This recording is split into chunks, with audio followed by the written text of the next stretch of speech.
아멘. 월요일부터 열린 교단 여름 부흥사경에 갔다가 지금 오늘 오후에 마치고 급하게 돌아왔습니다. 돌아온 목적은 첫째는 권사님 몇 분이 3일밖에 참석을 못 하신다 해서 모시고 오고, 또 하나는 저녁 예배 인도하려고, 또 하나는 내일 하루만이라도 가실 분들이 있으면 모시고 가려고 세 가지 목적을 가지고 돌아왔습니다. 이번 부흥사경에 참 은혜가 많았습니다. 지난 5월 부흥사경에도 모두들 참 은혜 많이 받았다고 하는데, 이번에도 5월보다 더 큰 은혜가 있는 것 같아요. 우리 좌석이 빈자리가 없이 다 찼습니다. 한 장의자당 5명씩 꼭꼭 끼워 앉아도 모자라가지고 아이들은 전부 강단에 올라와서 이렇게 예배 드릴 정도로 정말 많은 분들이 오셨고, 또 감사한 것은 다음 세대 아이들이 많이 왔습니다. 어린이, 청소년, 청년들이 너무 많이 와가지고 어른들이 용기를 얻고, 우리 교단의 다음 세대를 하나님이 앞으로 든든하게 세워주시겠다는 굉장히 희망을 얻도록 그렇게 해주셨습니다. 아이들도 강단에 올라와 앉아가지고 얼마나 말씀을 잘 듣는지 참 보기도 좋고 너무너무 감사했습니다. 하나님께서 다음 세대에도 우리 교단을 든든히 세워가 주시겠다, 굉장한 도전을 받고 왔습니다. 이 첫날 강사 목사님이 이런 말로 말씀을 시작했습니다. 코로나 때 통계에 의하면 한국에서 1만 개의 교회가 문을 닫았다. 그리고 많은 기도원이 문을 닫거나 건물이 팔리거나 유지가 되어도 사람들이 발걸음이 거의 줄어들었는데, 감사하게도 우리 교단 기도원은 코로나를 지나면서 돈을 수억을 들여서 완전히 리모델링을 하고, 리모델링된 기도원에서 목사님, 사모님 매월 모여서 기도회를 하고, 또 집회도 점점 더 많이 참석을 하고, 다음 세대 아이들도 집회에 많이 오고, 그래서 뭔가 하나님이 우리 교단에 새로운 일을 하고 계시는 게 느껴진다. 하나님이 우리 가운데 일하실 때에 우리가 그것을 깨닫고 하나님과 함께 일해야 하나님의 은혜가 부어진다. 그래서 하나님이 우리 교단에 뭔가 기뻐하시고 역사하는 게 보이니까 그런 줄 알고 우리가 그 역사에 동참을 해야 하나님께 은혜를 받을 수 있지 않겠느냐는 말로 집회를 시작을 했습니다. 우리 교단이 한때 어려운 시기를 보냈습니다. 사정을 다 여러분들에게 이야기할 건 없고, 어려운 시기를 오래 보냈는데 이제 그게 다 하나님 은혜로 다 끝이 나고 하나님이 복을 부어주시는, 은혜를 부어주시는 게 저도 느껴집니다. 하나님이 이제는 우리 교단을 새롭게 하시려고 하나님이 일하고 계신다는 게 저도 느껴집니다. 그래서 강사 목사님도 아마 그런 마음에서 그런 이야기를 하신 것 같은데요. 그래서 첫날 강사 목사님이 이제 우리가 새로워진 이 기도원에서 하나님 앞에 예배에 힘을 쓰자. 근데 예배라고 말을 했지만 말씀 듣는데 힘을 쓰자는 말로 이야기를 하셨습니다. 그리고 기도하고 정인 노릇하는데 우리가 최선을 다하자는 이야기를 하셨는데, 두 번째 날 강사 목사님은 3번 다 말씀에 대한 설교를 해주셨습니다. 하나님 말씀을 따라 사는 것이 하나님을 사랑하는 것이다. 계명을 지키는 게 하나님 사랑하는 것이다. 그리고 그 하나님 말씀을 통해서 영의 생각과 육의 생각을 분별할 수 있어야 한다. 그리고 말씀대로 살아서 말씀대로 살면 하나님이 함께 하시는 정인이 되어야 된다는 이야기를 계속 하셨습니다. 그러고 보니까 5월 달에는 강사 목사님들이 기도에 힘을 쓰라고 그렇게 강조를 해주셨는데, 이번 8월 달에는 말씀에 힘을 쓰라고 강사 목사님들이 그렇게 강조를 해주셨습니다. 사실 제가 오늘 저녁에 설교 준비를 월요일 날 다 해가지고 출발을 했는데 오늘 저녁에 저도 말씀에 대해서 설교를 하려고 준비를 했거든요. 근데 집회 때도 계속 말씀에 대한 이야기를 하셔서 이게 하나님의 뜻인가 보다 그런 생각을 하고 오늘 이 말씀을 함께 나눌까 합니다. 우리 기독교는 말씀의 종교라고 표현해도 틀리지 않습니다. 영어로 책 하면은 영어로는 BOOK, 북이라 그러죠. 그런데 더북, 우리말로 하면 그 책 하면 성경을 가리킵니다. 영어권에 사는 사람들, 영어를 쓰는 사람들은 그 책 하면, 그러니까 책 하면 일반 책이지만 그 책 하면은 그는 성경을 가리킵니다. 그 정도로 기독교는 말씀의 종교라는 겁니다. 오늘날 천주교 신앙과 정통 개신교 신앙과 자유주의 신앙이 굉장히 다른 길을 걷고 있습니다. 로마 가톨릭이 가는 길하고 우리 정통적인 개신교가 가는 길하고 자유주의 학자들이 가는 길하고 길이 너무 다릅니다. 어디서 차이가 났느냐? 성경에 대한 견해 차이에서 신앙의 차이가 벌어진 겁니다. 로마 가톨릭이 보는 성경에 대한 견해, 우리 정통 기독교에서 보는 성경에 대한 견해, 자유주의자들이 보는 견해가 전혀 다릅니다. 정통적인 기독교에서는 성경을 이렇게 생각합니다. 신구약 성경은 정황무오한 하나님의 말씀이며 성도의 신앙과 생활의 유일한 표준이다. 여러분 이거는 다 외워야 됩니다. 자다가도 툭 치면 성경이 뭔데 이러면 정황무오한 하나님의 말씀이요 성도의 신앙과 생활의 표준입니다. 이렇게 이건 툭 치면 나와야 될 말입니다. 한번 따라합시다. 신구약 성경은 정확무오한 하나님의 말씀이며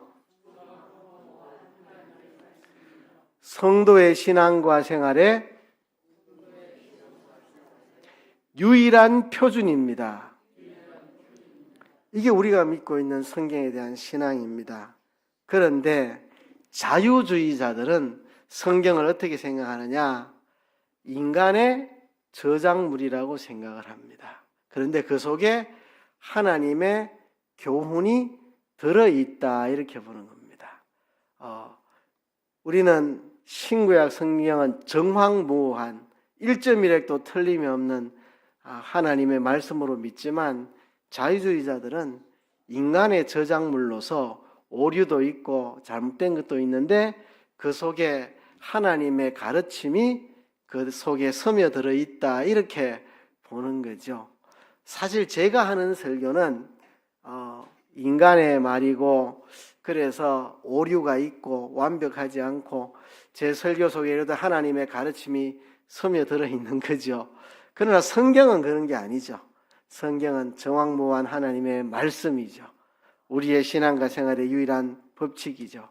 그런데 자유주의자들은 성경은 인간의 저작물이고 그 속에 하나님의 교훈이 곁들여져 있다고 이렇게 생각하는 겁니다. 천주교는 어떻게 생각하느냐? 천주교는 성경은 인정한다. 하나님 말씀으로 인정한다. 그러나 성경 더하기 전통, 성경 플러스 전통, 이게 로마 가톨릭의 성경관입니다. 성경 더하기 교회의 전통. 그래도 성경이 전통보다 위라고 말은 하는데 우리가 볼 때는 전통이 성경보다 더 위에 있는 것 같이 느껴집니다. 마리아는 무죄하다. 성경에 그런 말 없습니다. 근데 로마 가톨릭에는 전통적으로 그렇게 믿습니다. 그건 전통입니다. 그들의. 그죠? 성경에 연옥이 나오지 않습니다. 근데 연옥이 있다고 믿죠. 그들의 전통입니다. 전통. 그죠? 그들은 어떻게 보면 성경 위에 전통이 있는 셈입니다. 그래서 성경을 어떻게 보느냐에 따라서 정통 개신교의 신앙과 자유주의와 천주교 신앙이 그렇게 달라지는 겁니다. 그만큼 우리가 성경을 어떻게 보느냐가 우리 신앙에 굉장히 중요합니다. 로마 가톨릭은 좀 자유주의화된 부분이 있습니다. 창세기 1장부터 11장까지 나오는 내용은 역사가 아니고 이거는 설화다, 신화다 이렇게 로마 가톨릭에서는 믿습니다. 에이 설마 그러려고요. 제가 가톨릭 고등학교 나왔습니다. 그래서 학교의 게시물에 가톨릭 교리를 써놨는데 그래 써놨더라고요. 제가 그날 충격 먹었습니다. 창세기 1장부터 11장까지는 실제 역사가 아니고 설화다 이렇게 가톨릭의 공식적인 교리입니다. 그러니까 하나님의 천지 창조, 에덴 동산, 인간의 타락, 노아 홍수, 바벨탑 사건까지 이건 역사가 아니다. 설화다 이렇게 로마 가톨릭의 공식적인 교리입니다. 상당히 자유주의화된 부분도 있죠. 그래서 우리가 성경을 어떻게 믿느냐 이게 우리 신앙에 굉장히 중요합니다. 우리는 천지 창조 문자 그대로 하나님이 여세 동안 창조하신 것을 믿습니다. 에덴 동산이 있었고 그거는 상징적인 설화적인 이야기가 아니고 에덴 동산이 있었고 선악과가 있었고 사단이 뱀을 통해 유혹했고 문자 그대로 우리는 역사라고 믿습니다. 노아 홍수 설화가 아니고 역사라고 우리는 믿습니다. 예수님이 그래 말씀했습니다. 인자의 임함과 노아의 때와 같다. 노아의 때가 역사라고 예수님께서 인자의 임함이 노아의 때와 같다고 예수님이 노아의 그 홍수가 역사라고 예수님이 보증을 하고 계시는데 예수님이 그럼 거짓말장입니까? 예수님이 역사라고 하는 것을 설화라고 이렇게 그죠? 예, 우리가 성경을 어떻게 보느냐가 우리 신앙에 굉장히 중요합니다. 그런데도 불구하고 기독교인들 가운데는 하나님의 말씀을 강조하는 것을 싫어하는 사람들이 있습니다. 성경 읽자 이런 이야기 싫어하고 성경 암송하자 이런 거 듣기 싫어하고 또 성경을 늘 가져다니자 이러면 또 듣기 싫어하고 성경을 연구합시다. 성경대로 살아갑시다. 이런 말을 싫어하는 사람들이 있습니다. 왜 싫어할까요? 한편으로 보면 성경을 읽고 연구하는 것이 힘드니까 시간 내서 읽어야 되고 또 고민해야 되고 머리 써야 되고 깨달으려고 애써야 되고 깨닫기도 쉽지 않고 그러니까 성경을 하나님 말씀을 강조하는 것을 좋아하지 않는 사람들이 교회 안에는 더러더러 많이 있습니다. 또 말씀대로 순종해야 된다는 사실을 굉장히 부담스럽게 느끼는 사람들이 많습니다. 성경 말씀대로 살려면 이것도 하면 안 되고 저것도 하면 안 되고 제재받는 게 너무 많다. 그래서 말씀대로 살려면 내가 희생해야 될 게 너무 많다. 이것도 희생해야 되고 저것도 희생해야 되고 그래서 성경 말씀대로 살라는 말을 싫어하는 기독교인들이 많이 있는 것 같습니다. 어떤 사람들은 하나님 말씀대로 살아가라는 말을 진부한 옛날 이야기로 치부해 버리거나 옛날 사람이나 그런 말 했지 이렇게 하거나 아니면 말씀을 강조하면 냉랭해지고 딱딱해진다. 말씀을 강조하면 냉랭하고 딱딱해진다. 참 여러분 어떻습니까? 말씀을 강조하면 냉랭해집니까? 엠마오로 내려가는 낙심하고 실망한 두 제자에게 예수님이 나타나셔서 왜 그리스도께서 죽으셔야 했고 부활하셔야 하는지를 성경을 통해 풀어지니까 마음이 뜨거워져 가지고 아주 마음이 뜨거워져 가지고 예루살렘으로 돌아왔다고 기록하는데 말씀을 배우면 왜 마음이 냉랭하고 딱딱해집니까? 그거는 말씀을 싫어하는 자기 마음이 강팍해서 말씀 들으면 마음이 냉랭해지는 거지. 말씀 들으면 마음이 뜨거워지고 따뜻해지는 게 정상이죠. 그죠? 오늘 본문의 에스라가 수문 앞에서 광장 부흥회를 열 때 사람들이 뜨거웠습니다. 그 말씀 앞에서 얼마나 은혜 받고 사람들이 변화되고 말씀을 들으면 사람들이 뜨거워지고 그래 되지 냉랭하고 딱딱해집니까? 그렇죠? 사랑해야 되지 자꾸 말씀하면은 딱딱해서 안 된다. 성령 해야 뜨겁지 말씀하면은 그는 차가워서 안 된다. 웃기는 이야기입니다. 말씀하고 성령하고 싸웁니까? 성령은 진리의 영이라 그랬는데 성령은 진리의 영입니다. 근데 진리하고 성령하고 무슨 원수입니까? 싸웁니까? 진리를 이야기하면 딱딱해지고 성령을 이야기하면 뜨거워지고 웃기는 이야기. 성령이 진리의 영인데 진리를 따라가면 성령을 만나는 거고 성령이 역사해야 진리가 깨달아지고 성령은 우리에게 진리를 가르쳐주는 분인데 어떻게 성령 해야 되지 자꾸 진리 말씀 성령 하면 딱딱해진다. 그것처럼 참 웃기는 성령님하고 진리하고를 무슨 원수관으로 만들어버리는 웃기는 이야기죠. 그죠?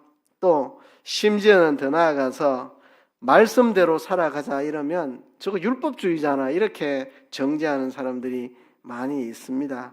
말씀을 강조한다고 율법주의가 됩니까? 그렇죠? 모세가 우리에게 율법을 전해줬습니다. 모세가 율법주의자입니까? 모세는 율법주의자가 아닙니다. 율법을 통해 우리에게 복음을 전한 사람이지 모세가 율법주의자가 아닙니다.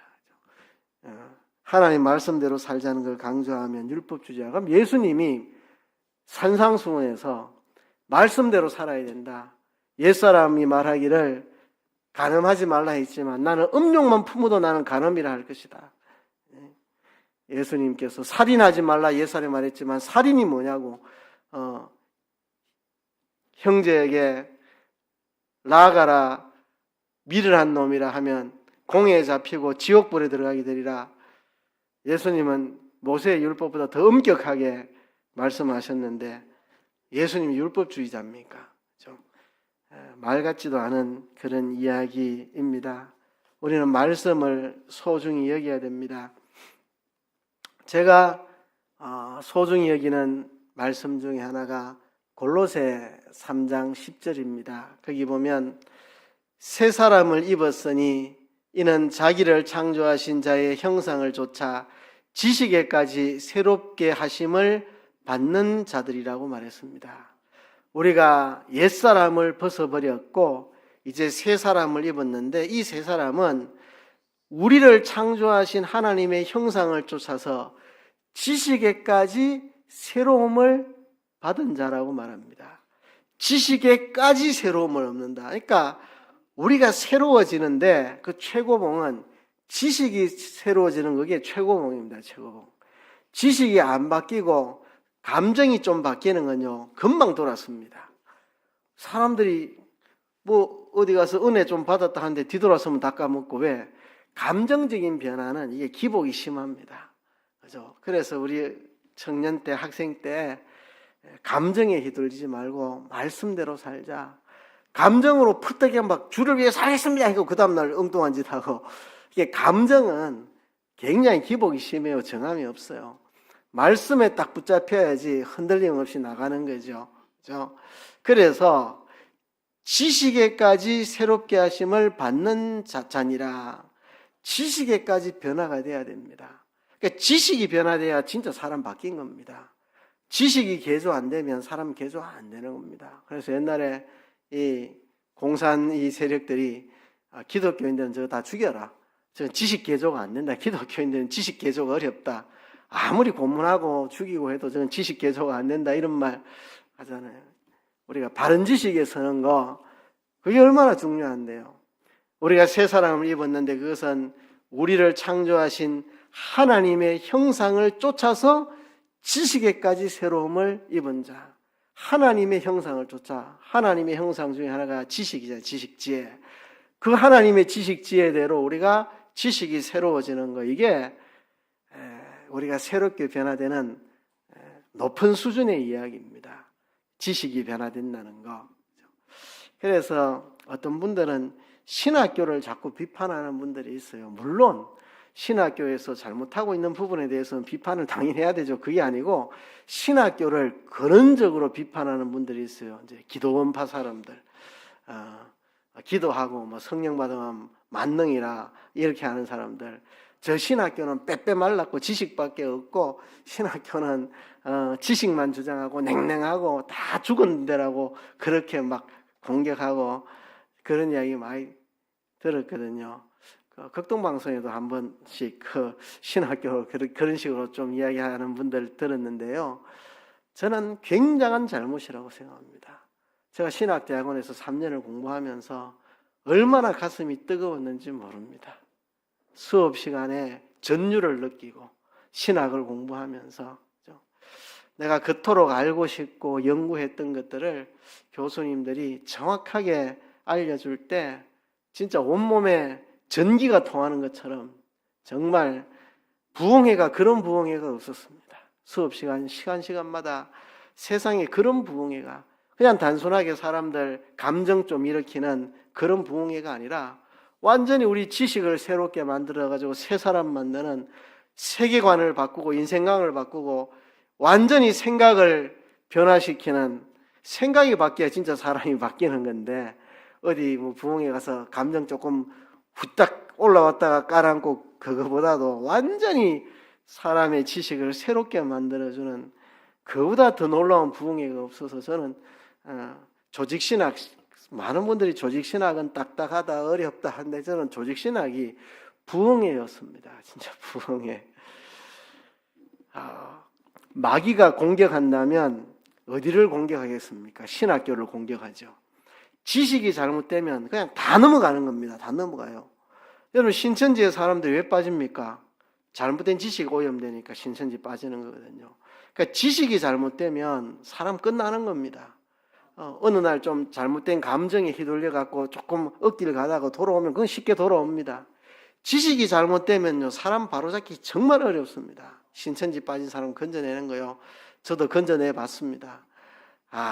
쉽지 않은 일입니다. 쉽지 않은 일. 지식 잘못된 거 바로잡는 거요. 그러니까 사단이 공격한다면 제일 공격하는 데가 신학교, 교수들 공격하겠죠. 교수들 넘어뜨리가 잘못된 가르침을 가르치면 신학생들 다 잘못된 가르침 오염되면 그 신학생들이 목사가 돼서 각 교회 가면 각 교회 다 무너뜨리고 신학교 교수 한 사람 넘어뜨리면 수많은 목회자가 넘어가고 그러면 전국의 수많은 교회가 넘어가고 마귀가 제일 공격하는 데가 신학 교수들일 겁니다.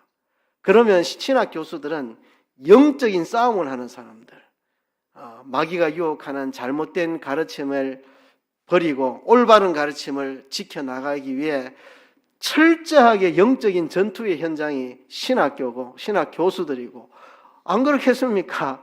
잘못된 신학 하나 들어오면 그냥 그 시대의 교회들이 싹 쓰러져 버리는데, 자유주의 신학이 들어와서 유럽 교회를 싹 넘어뜨렸습니다. 여러분, 자유주의 신학이 들어와서 유럽 교회를 싹 넘어뜨렸는데, 잘못된 신학이 이렇게 위험한 거고 올바른 신학이 얼마나 능력 있는 건데 마귀가 얼마나 신학교를 넘어뜨리려 하고 교수들을 넘어뜨리려 하겠습니까? 그러니까 신학교는 철저한 영적 전투의 장소, 영적인 싸움이 있는 그런 겁니다. 신학을 공부한다는 것은 영적인 일입니다. 영적인 일. 성경을 연구하는 것은 진짜 영적인 싸움입니다. 그래서 우리가 잘못된 자꾸 지식에 유혹당하면 안 됩니다. 자꾸 성경 이야기, 말씀 이야기하면 딱딱하고 냉랭하고 그런 건 잘못된 이야기입니다. 물론 저도 설교자로 반성해야 되죠. 이렇게 은혜롭고 풍성한 하나님 말씀을 설교자가 잘못해가지고 냉랭하고 딱딱해지는 건 설교자의 책임입니다. 물론 저는 책임을 통감하고 있고, 이렇게 풍성한 말씀을 설교자가 시시하게 설교를 해가지고 그건 설교자의 잘못입니다. 그래서 말씀을 들어서 냉랭하다는 것은 제가 설교자로서의 책임이 있는 것이지 원래 하나님 말씀이 냉랭하고 딱딱한 게 아닙니다. 그래서 우리는 성경을 가지고 늘 생각하는 훈련을 가져야 됩니다. 성경책 덮어놓고 교회 와서 예배 때 한번 펴서 읽고 그렇게 하면 안 되고, 또 집에 가서 성경을 읽어도 그냥 오늘 몇 장 읽었다 목표 완성 이렇게 지나가면 안 되고요. 우리가 당하는 모든 문제에 대해서 성경이 무엇이라고 말하는가를 늘 생각하는 버릇이 돼야 됩니다. 훈련이 돼야 됩니다. 저는 초신자 때 너무너무 갈급했습니다. 나는 이제 예수님을 구주로 믿고 예수님이 나 위하여 십자가에 피 흘려주셔서 내가 죄 사함받고 천국 가는 사람이 됐는데, 정말 그 은혜 감사해서 내 남은 생에 하나님 말씀대로 순종해서 살려고 결심을 했는데 하나님의 뜻이 뭔지를 모르겠습니다. 성경을 한 번도 안 읽어봐가지고, 성경을 몰라가지고 제가 완전히 내 자신이 시각장애인 같았습니다. 결심은 돼 있는데 저는 예수님을 구주로 믿을 때 진짜 확실한 믿음을 가졌기 때문에 이제 나는 하나님 말씀대로 산다. 나는 누가 뭐라 해도 성경대로 나는 하나님 말씀대로 산다. 나는 타협하지 않는다. 이런 결의는 막 뜨겁게 있는데 근데 현실 속에서 사건을 만나면 뭐가 하나님 뜻인지 성경을 안 읽어봐가 모르겠는 거예요. 난 시각장애인 같이 답답하더라고요. 내가 빨리 성경을 한번 읽어야 되겠다. 그래서 성경을 열심히 읽었죠. 1도 가고 2도 가고 그래도 잘 모르겠더라고요. 하나님 뜻이. 그런데 3도 가고 4도 가고 5도 가고 하면서 서서히 보이기 시작하더라고요. 아, 이런 현실에 이게 하나님의 뜻이구나. 저런 현실에는 저게 하나님의 뜻이구나. 이게 그냥 되는 게 아니고 한편으로는 성경을 많이 읽고 또 한편으로는 생각을 해야 됩니다. 누가 내게 찾아와서 이런 말을 하는데 내가 어떻게 반응하는 게 성경의 뜻일까? 이 성경의 가르침하고 내가 당한 현실하고 이 연결시키는 거. 근데 연결시키는 것도요, 자기 멋대로 연결시키면 안 됩니다. 자기 멋대로. 그죠? 제대로 연결시켜야 되죠. 그죠? 이단들이 다 성경을 엉터리로 연결시켜야 이단을 만드는 거잖아요. 서서히, 성경에 이렇게 말했으니까, 이런 상황엔 이렇게 하는 게 하나님 뜻이다. 서서히 하나씩 보여지더라고요. 그래서 성경을 가지고 우리가 생각을 해야 됩니다. 내가 당하는 수많은 현실들, 성경은 거기에 대해서 뭐라고 답하시는가. 처음에는요, 성경에는 그런 현실이 나와 있지 않는데 아무 말 안 하는데 이래 싶은데 성경을 가지고 많이 묵상하다 보면 그 현실은 이 구절이 이렇게 말하고 있다. 이제 보이기 시작합니다. 그래서 우리가 성경을 가지고 우리의 삶을 생각하고 성경에서 답을 찾는 그런 훈련을 많이 해야 됩니다. 제가 이제 파이디온 선교회 강사로 있을 때 이제 외부 강의 많이 다닐 때는 아니면 중국이나 뭐 태국이나 필리핀 또 우리 제주도 포나무 선지학교 이렇게 강의를 가면 신학생들이나 교사들에게 굉장히 강조하는 게 그겁니다. 성경적 사고. 성경은 우리 나침판이다. 내가 당하는 모든 현실에서 어디로 가야 될지를 성경에게 물어보고 성경에게 답을 얻어야 된다. 그 훈련을 하라고 제가 신학생들에게 귀에 닦지 않도록 제가 2번, 3번 이야기합니다. 저도 초신자 때, 학생 때 무슨 현실을 만나면 어떻게 해야 될지를 잘 몰라서 전도사님 찾아가서 전도사님 이런 상황에는 어떻게 하는 게 옳다고 생각하십니까? 물어보곤 했습니다. 근데 제가 그렇게 존경하던 전도사님이 일찍 돌아가셨습니다. 제가 아마 22살쯤에 돌아가셨을 거예요. 제가 군에 있을 때 돌아가셨습니다. 물어볼 사람이 없습니다. 근데 성령께서 저한테 굉장히 강하게 감동을 주셨습니다. 그 전도사님이 떠나는 게 네한테는 유익하다. 이제는 사람에게 묻지 마라. 성경에게 묻고 하나님한테 물어라. 이제 더 이상 사람에게 가서 이게 어떻게 됩니까? 물을 필요 없다. 성령님께 물어봐라. 성경에게 물어봐라. 하나님께 직접 물어봐라. 그래서 성경을 통해서 답을 찾아라. 그래서 그 이후로는 제가 잘 누구 찾아가서 이제 필요할 때는 찾아서 묻지요. 전혀 안 그런다는 게 아니고 필요할 때는 묻기도 하고 하는데 대부분은 성경을 붙잡고 실험하고 하나님이 성경에 뭐라고 말했냐 이거를 고민합니다. 그때부터 보이기 시작하더라고요. 성경이 뭐라고 말하는지.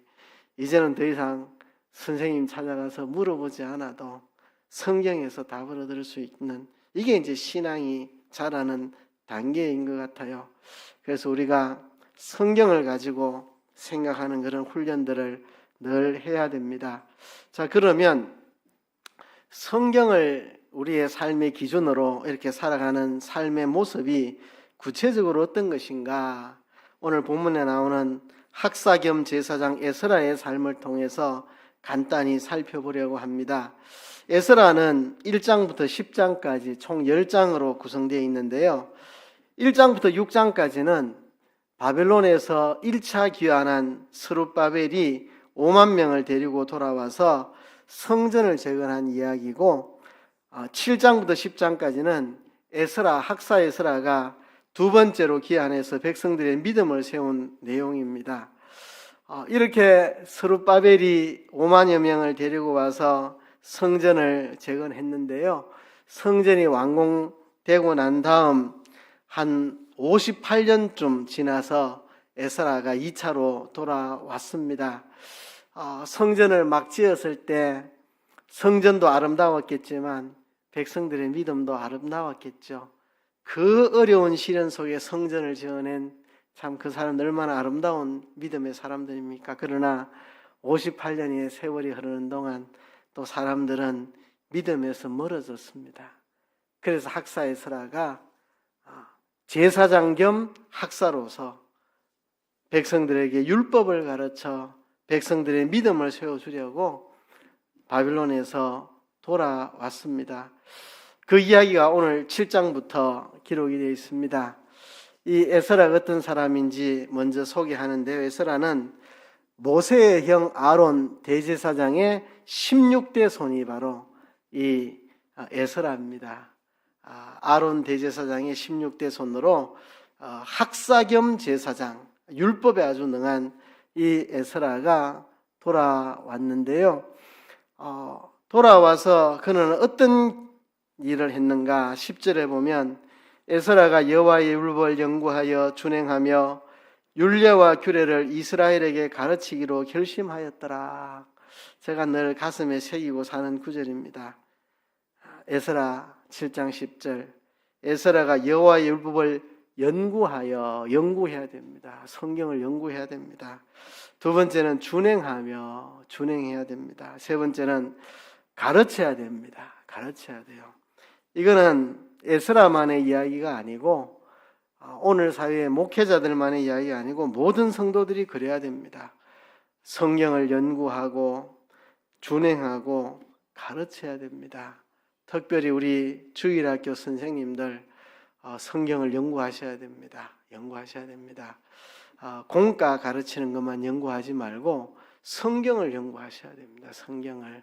내가 내일 가르칠 공과만 하지 말고 성경을 꾸준히 읽으시고 연구해야 됩니다. 그리고 그대로 살려고 애써야 됩니다. 옛날 배경희 목사님 통해서 얼마나 많이 들었습니까?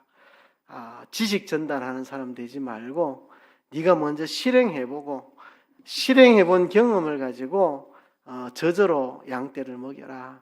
지식을 그냥 주입시키려고 하지 말고 내가 먼저 그 말씀대로 살아본 경험을 가지고 양식을 그렇게 만들어서 먹여야 된다. 자기는 실행도 안 하고 그냥 공과 달달달 외워갖고 지식 전달하고 된 걸로 그래 하지 말라고 얼마나 우리한테 많이 가르쳤습니까? 하나님의 말씀을 연구하고 준행해야 됩니다. 내가 먼저 실행해보고 그거를 남에게 가르쳐야 합니다. 그래서 첫째는 하나님의 말씀을 연구해야죠. 연구하는 것은 지식적인 만족을 위해 연구하는 거 아닙니다. 가끔 그런 사람들이 있습니다. 성경 지식 쌓는 것을 만족히 여기고 내가 성경 잘한다는 거 뽐내기 위해서 남들보다 성경을 더 많이 한다는 걸 굉장히 자랑스럽게 여기고 자랑하고 또 남 정죄하려고 그러면 안 됩니다. 성경을 많이 알아가 남 정죄나 하고 성경 많이 안다고 뽐내기나 하고 그러면 안 됩니다. 내가 실행하려고 연구해야 됩니다. 실행하려고. 성경은 하나님 말씀입니다. 우리 위에 있는 존재입니다. 하나님이 제일 높은 분이고 그 아래 하나님 말씀이 있고 그 아래 우리가 있습니다. 그래서 순서를 따지면 하나님 말씀 그리고 그 아래 우리가 있습니다. 우린 말씀 아래 복종해야 될 사람들이에요. 복종해야 될 사람. 성경을 이용해 먹으려고 하는 사람에게는 성경이 깨달아지지 않습니다. 성경에게 순종하려는 마음을 가진 사람들에게 성경이 깨달아집니다. 어떻게 하면 성경을 잘 깨달을 수 있느냐? 순종하려는 마음을 가지고 성경을 연구하면 그때부터 성경이 깨달아지기 시작합니다. 내가 지식 쌓아서 잘난 척 해야지 이런 걸로 성경 연구하면 성경이 안 깨달아집니다.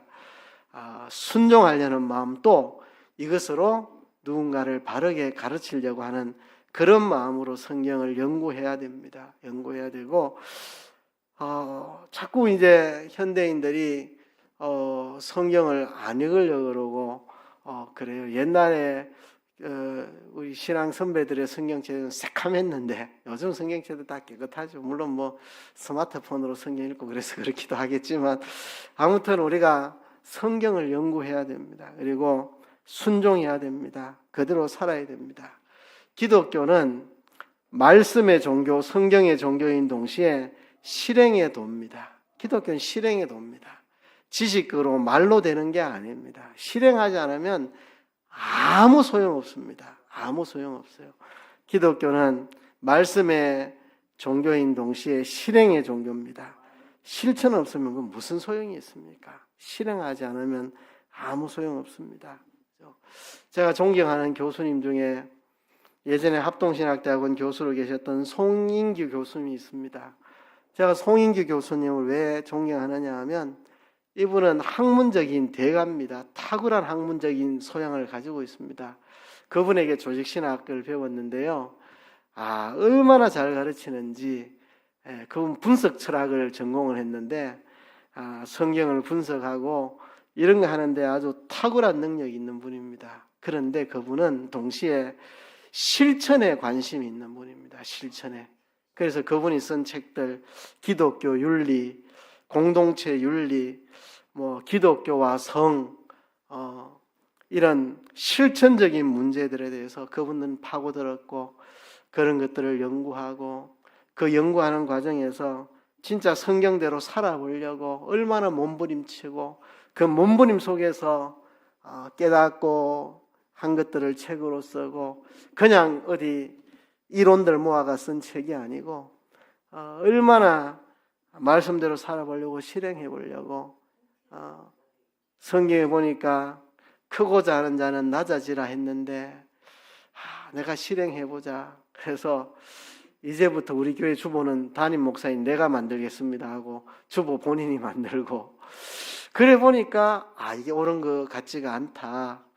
그러면 내가 낮아진다고 하는 게 주보를 내가 만든다고 낮아지는 게 아니네 하면서 계속 그런 실험을 하면서 내가 목사로서 어떻게 하는 게 진짜 낮아지는 것인가 계속 파고 들어가지고 목사가 낮아지는 것은 이렇게 하는 것이다. 정의를 내려놓고 그러니까 그런 이야기를 들어볼 때 이게 기독교인이다.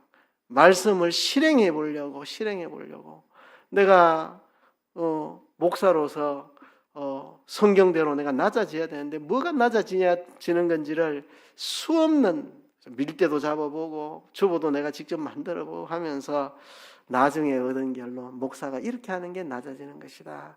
실행하려고 애쓰는. 그래서 제가 그분을 굉장히 존경하고 그분 과목은 내가 있는 대로 다 듣고 그렇게 했는데요. 우리가 실행해야 합니다. 그리고 가르쳐야 됩니다. 가르쳐야 돼요. 그죠? 제일 좋은 가르침은 내가 연구하고 실행하면 그게 제일 좋은 가르침입니다. 자식들에게 성경 읽으라고 100마디 잔소리 하는 것보다 늘 성경 읽는 모습 보여주는 게 훨씬 힘이 있습니다. 훨씬 힘이 있어요. 그래서 우리가 성경을 연구하고 준행하고 가르치는데 힘을 써야 합니다. 이 에스라의 신앙과 삶을 보면요. 율법을 연구하고 준행하고 가르치는데 삶을 다 바친 이 사람의 삶의 결과가 어땠느냐? 이 사람에게 선한 삶의 증거가 있었습니다. 오늘 본문 6절에 보면 그 하나님 여호와의 도우심을 입음으로 왕에게 구하는 것은 다 받는 자더니 하나님의 도우심이 있는 사람이고 왕에게 뭐든지 말하면 왕이 다 들어주는 사람, 선한 삶의 증거가 있기 때문에 왕이 그가 말하면 다 들어줘요. 다 들어줘요. 그렇죠? 왜? 선한 삶의 증거가 있기 때문에 말씀을 연구하고 준행하고 가르치다 보니 선한 삶이 나타나고 그 선한 삶이 보여지니까 왕이 에스라가 말하면 다 들어준다고요. 뭐든지. 그렇죠? 하나님의 도우심이 있고 하나님도 기뻐하시니까 말씀대로 연구하고 그대로 살고 그대로 가르치려고 하니까 하나님이 그 선한 삶을 사는 자에게 도우심을 베풀어 주시고 왕에게도 뭐든지 도움을 받을 수 있는 선한 삶의 증거가 있는 삶, 하나님의 도우심이 있는 그런 삶, 그렇죠? 그리고 남의 죄를 나의 것처럼 함께 짊어지고 울부짖는 삶의 열매. 이 9장에 가서 보면, 다 읽진 않겠습니다만 9장에 가서 보면 이스라엘 백성들의 죄악을 자기가 지은 죄처럼 통곡하고 울부짖는 에스라의 모습을 봅니다. 섣불리 조금 아는 사람들이 남 정죄하고 판단하고 공격하죠. 진짜 율법을 제대로 연구해서 알고 제대로 그대로 사는 사람은 남의 죄를 볼 때 나의 죄처럼 통곡하고 울부짖는 그 에스라의 울부짖음이 사람들의 마음을 움직여서 마음을 함께하는 자들이 모여들기 시작하고 그들이 함께 부르짖고 회개 운동이 벌어지고 막 온 예루살렘에 회개 운동이 벌어지고, 이런 역사가 하나님 말씀을 연구하고 준행하고 가르치는 사람을 통해 일어났습니다. 그리고 많은 사람들에게 영향을 끼쳤습니다. 느헤미야 8장에도 보면 느헤미야가 에스라를 초대해서 수문 앞 광장에서 부흥회 열렸는데 정말 아이들로부터 노인들을 이르기까지 정말 말씀 앞에서 변화받는 큰 영향력을 끼친 사람이 이 에스라입니다. 하나님 말씀을 연구하고 그대로 준행하려고 애쓰고 내가 실행해보고 남을 가르치는 그 사람에게 하나님께서 하나님의 도우심도 있고 선한 영향력이 있어서 세상 왕에게도 뭐든지 도움을 받을 수 있는 사람이 되고, 그리고 남을 정죄하는 게 아니라 남의 잘못을 나의 잘못처럼 통회하고 자복하는 사람이 되고 수많은 사람의 영향력 있는 사람이 된 겁니다. 여러분, 제가 목회해 보니까요, 강단에서 제가 10마디 떠드는 것보다 여러분들 중에 성경을 연구하고 성경대로 사는 사람 한 사람 있으면 그 사람의 영향력이 더 크더라고요. 강단에서 이야기하면 목사님들 원래 저렇게 말하는 거지 뭐 이러는데, 평신도들 누가 진짜 말씀대로 살아보려고 애쓰는 모습이 보이면 주변 사람들이 막 다 은혜 받고 막 그러더라고요. 제가 그 송림교회 필리핀 선교하는 그 치과 기공하는 그 집사님 이야기 들어 했잖아요. 제가 송림교회 전도사 때 그분이 초신자 교회 막 나온 사람이었거든요. 제가 사람이 싹이 있어 보인다 싶어서 제가 고등부 교사를 시켰는데 참 잘했죠 했는데, 초신자인데 어느 날 제가 설교하는데 은혜를 받고 자기 오늘 은혜 받았다고 막 눈물을 닦으면서 이제부터 새벽기도 나오겠다고 이러니까, 어릴 때부터 집사님 자녀들로 잔뼈 굵은 그 또래들이 나도 나올게 나도 나올게 이래서 그분들이 지금까지 나옵니다. 그날부터. 그 초신자가 설교 은혜 받고 오늘 전도사님 설교 듣고 내가 너무 감동받았다, 내가 막 눈물 흘렸다 하면서 막 걸성이면서 새벽기도 나오겠다고 하니까 오래된 기존 그 또래들이 막 나도 나와야지 이래서 새벽기도 나오기 시작했어요. 그날부터. 지금도 나옵니다. 제가 작년인가 휴가 거리로 가서 거기서 새벽기도 참석했었거든요. 우리 아들 집에 가서 새벽기도 그분들 여전히 나오더라고요. 그때 시작해가지고요. 한 사람이 말씀대로 살려고 애쓰고 변화되는 게요, 이렇게 영향력이 있습니다. 여러분. 여러분들 중에 그런 분들이 많이 생겼으면 좋겠습니다. 여러분들이 누구든지 말씀을 연구하고 그대로 준행하고 그대로 남들에게 전하는 그런 삶을 사는 모습이 조금씩 보여지면 교회가 폭발적으로 일어납니다. 폭발적으로요. 그날 그 사건 이후 지금 세월이 얼마나 지났습니까? 20년, 한 25년 더 넘은 세월 같은데 지금까지 그분들 새벽기도 나와요. 한 사람의 말씀대로 살겠다는 이 각오가 이렇게 큰 영향력이 있습니다. 여러분, 우리 교회에 그런 놀라운 역사들이 여러분을 통해 일어나기를 주의 이름으로 축복합니다.